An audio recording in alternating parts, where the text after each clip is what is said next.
Welcome to an average Indian sports podcast where we celebrate games most of us never played, hosted by someone who once pulled a muscle reaching for the remote. Today's episode boxing, a sport that teaches Indians how to stop saying chalega and start throwing hands. Boxing is not for everyone, it's for the underdog, the outcast, the kid who couldn't afford cricket pads and said, "Fine, I will just punch stuff." Choosing to be a boxer in India is like being a scissor in a cloth shop. Essential, but suspicious. Today's episode is about boxing in India, a country that worships resilience, but still panics when you say mouthguard. We will talk goats, glory, and why every Indian should throw at least one punch in life, even if it's metaphorical. Let's be real. Culturally, we are not a punch first society. We are a compromise first, adjust please, chalega yaar kind of people. We duck before we jab. We nod before we say no. And yet, Indian boxing stories are full of fighters who came from nothing, from railway colonies, from farmlands, from towns where the boxing ring doubles as a wedding venue. Because when we do throw a punch, it's not just muscle, it's 1,000 years of colonial trauma and broadband complaints. Indian boxers aren't born, they are pressure cooked. And that's why we should root for them. In a country where people avoid confrontation like they avoid civic sense, these folks choose to get hit professionally. All right, time for a quick game. Name 3 Indian boxers. Not named Mary Kom? Go on.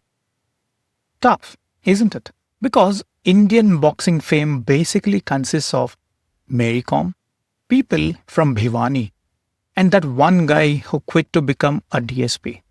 We had champions, legit ones. But unless you have a biopic, scandal, or a medal on Independence Day, we forget you faster than Tupperware from a friend's house. Why? Most of the boxers are from 2 states. Is there protein in the local water? Or are the states too busy with syllabus pressure and coffee brewing workshops?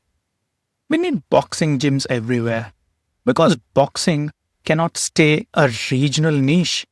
It has to become a national survival instinct. I'm not saying you should fight. I'm just saying you should know how. There's something grounding about knowing how to throw a punch, even if you never use it, even if it's just once. Honestly, this should be taught in school, right next to cursive writing and creative tax evasion. It's not about aggression. It's about posture, boundaries, confidence to not flinch when someone raises their voice.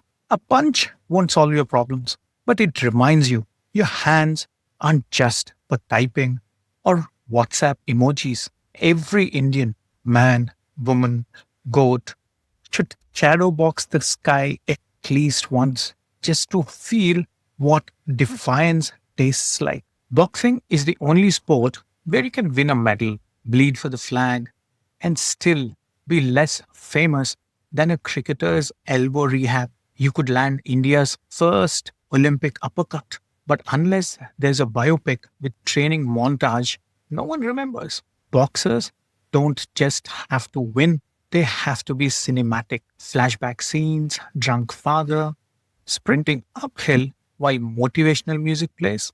Because we don't remember effort, we remember editing. And brands, they love grit, but not broken noses. You will get a shawl, maybe halwa, but never a toothpaste ad. Why? Because in India, getting punched in the face isn't aspirational. No disrespect to the boxers who got their biopics. They earn them, but the rest, they don't get remembered. They do get mythologized only if someone casts a famous actor in their story. So, no, I'm not telling you to start boxing. I'm telling you So remember those who do. The ones who train in basements, fight in silence, bleed on mats with no sponsors. Learn their names before they trend on Netflix. This has been your average Indian's sports podcast, swinging wild, hoping for glory, and dodging emotional intimacy like a true featherweight. Catch you next time in season 2. Same delusion, different sport.